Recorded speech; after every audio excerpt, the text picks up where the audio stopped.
All right. So we were talking about mobility, and I don't want to move off this topic before we hear some of the things that you think are some of the better protocols that you use in practice. Are there a couple of mobility moves that you use a lot for yourself and for your clients that you really like? Oh man, I can legitimately talk about this for hours and A hours. show by itself, right? Um, yeah, yeah. In fact, yeah, I did talk about it for a whole hour, I think.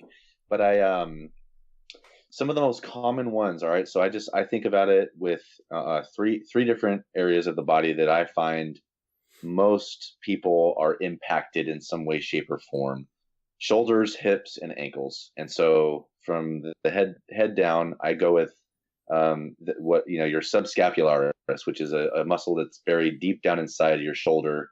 It's in between your collarbone and your wing bone, your scapula. And if you were to just imagine your trap, on top of your shoulder that connects like your neck to your shoulder, it's that muscle that's right on top of your collarbone right there. If you take somebody's thumb and you just, like a massage therapist, and just dig deep down in there, oftentimes, more often than not, I find people have extremely tight muscles in that area. So one of my favorite ones, my go-tos for that, is taking an empty barbell, whether it's a 35 or a 45-pound barbell, and literally putting it on top of your trap, just on one trap. So if you can imagine a bar that's facing forward and behind you, and you're balancing that bar on your trap, and it's basically the poor man's deep tissue massage. So you're just using the weight of the bar to kind of dig deep in there, and that usually, in my experience, is the root cause of most shoulder impingements that I see in people on a day-to-day basis. And it stems simply because we're sitting all the time, we're behind the car, we're driving our car, our shoulders are hunched forward, our pecs get tight, and it pulls on that subscapularis. So that's the first one that I like to do. And it's more of a mobility. It's not really a stretch. It's a very difficult muscle to stretch. And that would be the first one. And then the second one is your in the hip region, more your glute, your piriformis, which is the upper outside of your glute, and it connects your pelvic bone to your femur. And so it gets really, really tight, especially in people who sit for long periods of time, and in combination with like deep knee bends or squatting or lunges, or any type of other muscle that involves your hips. That's another one. I just get on a foam roller, or like a really dense PVC pipe, or some sort of a hard mashing tool to kind of just dig in there. And that tends to loosen up the hips, loosen up the glutes. And I've found more often than not, people will say, "Oh, my back hurts, my back hurts," when in reality, it's your piriformis pulling your back or twisting your pelvic bone out of whack. And now your back is feeling that side effect from a tight piriformis. And the third one is just really, really tight calf muscles. And so that's where the ankle mobility comes in. Mm-hmm. And really, really similar to the other two, instead of stretching it out, I tend to want to gravitate more towards mashing it out with a kettlebell or a barbell, or you can even have somebody take a dough roller, like a dough roller, and just massage your lower calf out. And that more often than not helps with ankle mobility. I'm wondering if that's something that you're struggling with when it comes to your pistols, Paul. Yeah, I think you're exactly right. I think tight calves, I mean, just looking at that sort of dorsiflexion in the foot and limited range of motion on stuff like a calf raise or a down dog, I think you hit the nail on the head. I'm really intrigued by especially that subscapular mobility move. And I want to talk a little bit about application of these different types of mashing or foam rolling, because I actually had sort of a bad experience with it and I know actually the Mind Pump guys sort of follow this type of rolling now as well, which is sort of the anti-rolling, where you find an area that needs to be mobilized, and then you apply pressure and you maintain that pressure for 15 or 20 seconds or something like that, instead of just mashing and rolling it up and down the tissue. Is that what you recommend Mm-hmm. as well? Yeah, and that's why I tend to gravitate less towards. It's more trigger point, really. In reality, it's Yes. like it's more Yes. trigger point therapy, and not necessarily foam rolling. And that's why I use like the terms like grab a barbell to mash it out, Yes. right? Like grab a hard PVC pipe, and when I say PVC pipe, like the 4-inch thick ones, Yeah, the yeah. ones that you can like sit on, but they're just hard as a rock, right? And then like for the calf, like I literally have people take their calf and place it on a kettlebell or a barbell. And so you're talking about really, really dense material that you're pushing your muscle and your soft tissue on, and it will hurt like a mofo. But essentially, what it is that poor man's deep tissue massage, that poor man's trigger point therapy. And if you can imagine somebody digging their elbow into a trigger point on your upper back, we can all relate to our significant other or a massage therapist or somebody getting and like massaging your back, and there's usually like that one or two spots on your back that just light up like a firecracker, right? Right. Yeah. That's more what I'm talking about. And so what you would do is you would apply some really, really hard pressure and just move quarter inch by quarter inch by quarter inch, not big long strokes, really, really small, applying pressure and moving and inching the barbell or the PVC pipe along inch by quarter inch by quarter inch, as opposed to big long stretches.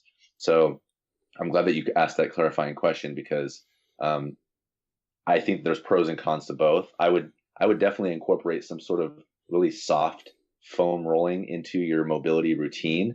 But if you're strapped for time, which we most likely are, and you want to just get right to the source, figure out those trigger points, figure out those spots that hurt more than the others. Take a barbell, a PVC pipe or something, or have somebody go in there and just massage it out deep tissue style, really, really hard for 10, 15, 20 seconds. And it literally works almost immediately. Now the catch with that is that you have to stay on top of it, because you can do that for one day, and then your body is a fascinating thing. Your body wants to stay the same, which is why sometimes it's so hard to gain weight or even lose weight.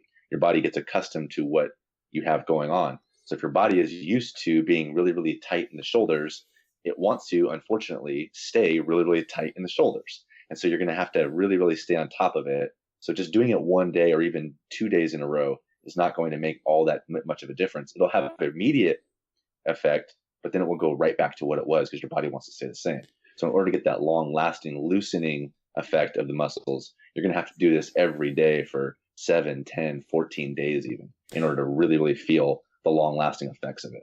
Yeah, that's a good point. Especially areas that, that really need to come along from a mobility standpoint, you really have to put in consistent work on a daily basis, because it's just going to, especially if you're doing things that are upstream of that are causing the tightness. Like, okay, if it's the subscapular tightness that you talked about and you're working at a desk for 9 hours a day, it's just going to keep going back into that set position, because you're not fixing the upstream, cause of that.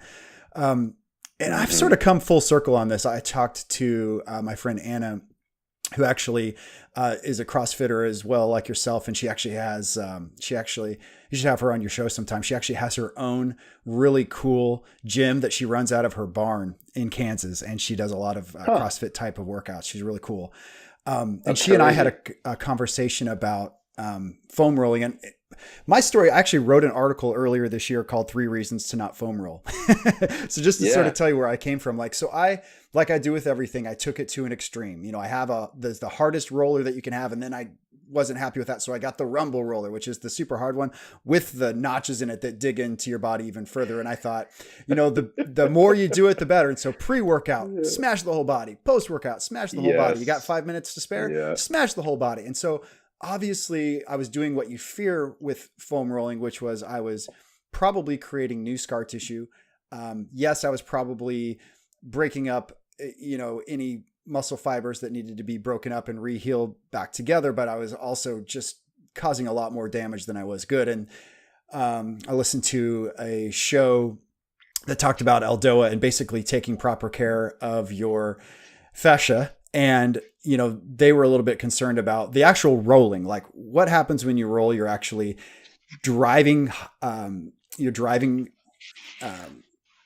water out of your cells in your fascia. And, you need that hydration in your fascia. And so their concern was this rolling up and down is actually doing more harm than good. Now, that said, I probably went to an extreme. If you're not massaging in the right direction, like a professional deep tissue massage therapist is going to be pushing towards the heart, so you're not leaving those capillaries open to blood pool. And so there's a lot of things that you have to be careful of, and that's where I think that there's this sort of sweet spot, like you're talking about, where find a problem area, treat it like a trigger point, apply pressure there, but don't roll up and down that difficult area, and don't don't do it like I was doing it, where you're just doing it 1,000 times a day and overdoing it there. I think there is a proper application of this tool, and you probably saw this happen too, like when self-myofascial release, as it's incorrectly called, was coming onto the market probably in the early 2000s. Every gym all of a sudden had foam rollers, and there was foam rolling classes, and we just overdid it without really understanding what we needed to be doing. Yeah, and the other thing that I understand is that you're essentially breaking down the tissue, especially when you get deep into those muscles, and so you need to give it some rest. So in order to in order to loosen it up, it's going to actually get tighter before it gets looser, because you're applying so much pressure that it can actually be doing damage to those muscles. And so what you need to realize is that, and I've fallen victim to this too, where I'm doing the exactly thing that you just talked about, which is mash the hell out of it, stretch the hell out of it, do it day in and day out, deep, hard stuff. And then I'm like, I don't feel any more flexible. It doesn't feel like it's getting any better. And then I won't do it for a couple of days. And then all of a sudden it will loosen up a little bit. So you have to definitely find that delicate balance of too much and too little. Yeah, absolutely. It's so true. There is value to it if it's done in the right way and not overdone. Well, I know you work in a CrossFit gym, and I think I mentioned earlier, I'm not personally a CrossFit athlete or trainer, but I really appreciate what CrossFit offers. And I think the most important thing they offer is this community. That seems like that's something that, CrossFit sort of figured out early on, is that if you have this community where, you get, touching on the different wellness dimensions like social and emotional and physical, and you get better performance and accountability in a community environment, especially with fitness. It's been shown in tons of studies. How important do you think it is for CrossFit in general and at your particular gym to have this sense of community? I mean, I think that's what makes CrossFit so dang popular, is the sense of community. I mean, people come to CrossFit gyms all over the world because they want to get in shape, because they want to break a sweat, because they want to learn new skills they didn't know before. And also, many people gravitate towards CrossFit because they're one of two things. One, on one end of the spectrum, they're former athletes who were a part of a team, growing up playing sports, pretty much just performed on their respective fields. The coach was doing the programming. The coach pretty much told them what to do. They took all the guesswork out of it. All they had to do is execute the X's and O's as the athlete. And then they stopped playing their sport. And now they're like, well, what do I train for? Right? Like, what am I doing this for? I'm not competing anymore. I don't have anyone to yell at me. I'm not really motivated. So they seek out the group setting because now they're surrounded by like-minded people wanting to get in shape. So then there's the athlete, but then there's the other end of the spectrum, which is like, the 40-year-old dad who, has now got high blood pressure, is now 35 pounds overweight, and has never touched a barbell in his entire life, wants to get back in shape, can't afford a personal trainer. And so then they find themselves in some sort of a group setting. And oftentimes they find themselves in a CrossFit setting. So those are the two broad ends of the spectrum of people that tend to walk into a CrossFit gym. Now, to answer your question about community, is with all that being said, everybody steps into a CrossFit gym because they want to get in better shape.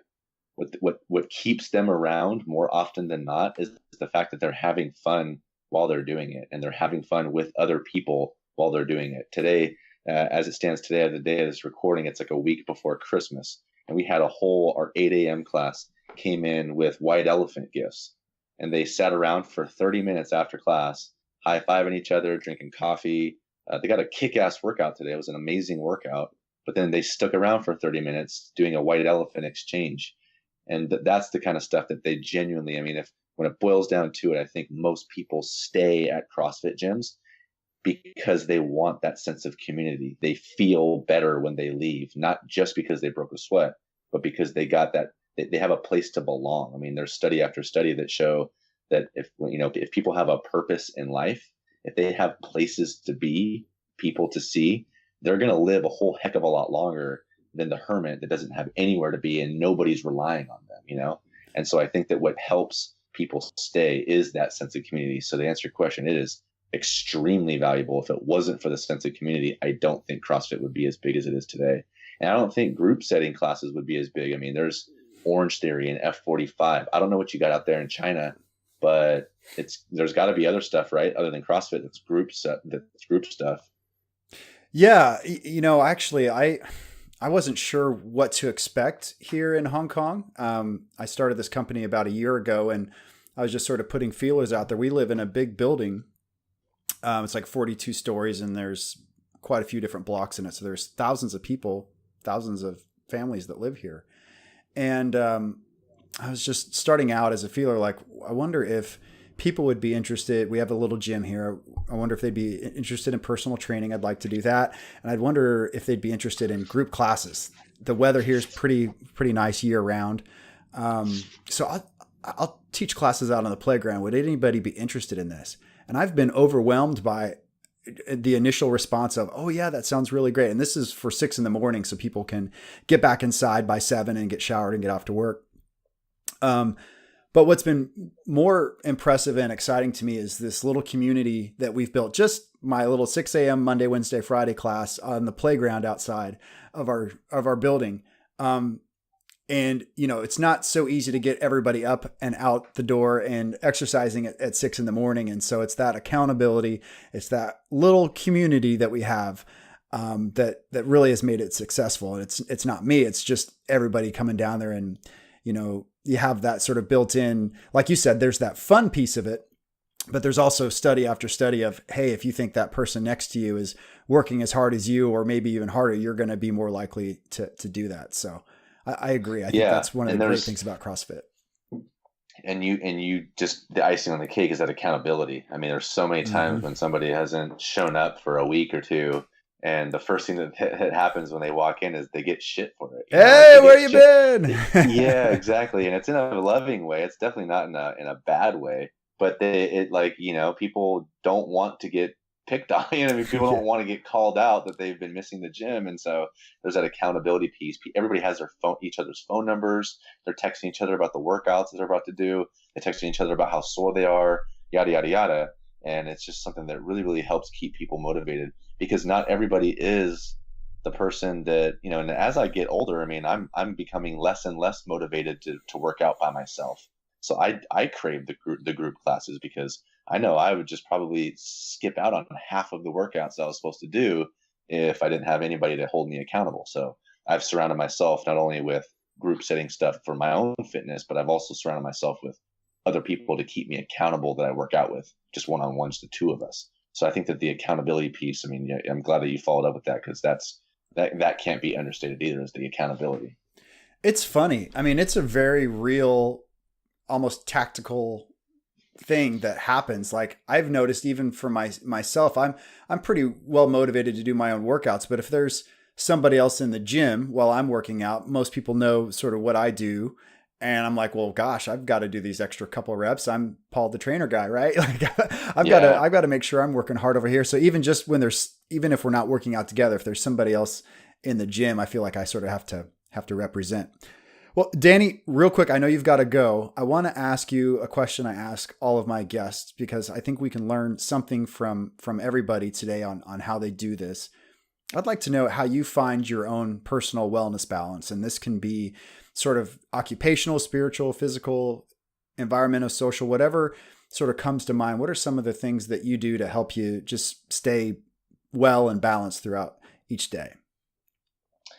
I dedicate at least 10 minutes to where I am removed from everything, the world, whether it be my partner, my kids, my work, my phone, my computer, and I do some sort of mobility. Now, I call it mobility, but a lot of people might call it meditation. And what I find that most beneficial for that is the removal from everything else. But it also forces me to, one, be still, but also be left alone with nothing but my own thoughts and my sick brain of mine, right? So it's like, and so many people find it hard to meditate and find it hard to drive in their car with no radio on or simply be alone. And it's because it's very difficult to do that. It's very difficult to put yourself in an environment that forces you to think about the things that go on in your mind, and also just to be alone with nobody else but you and enjoy your own company.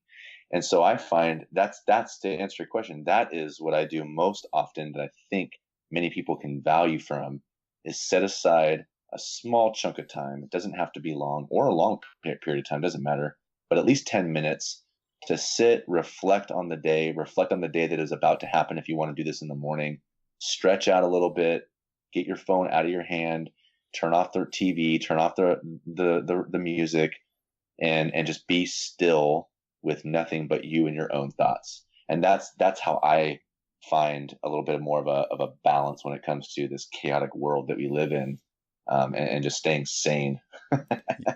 Yeah, I think that's probably really, really good advice, Danny, for most folks.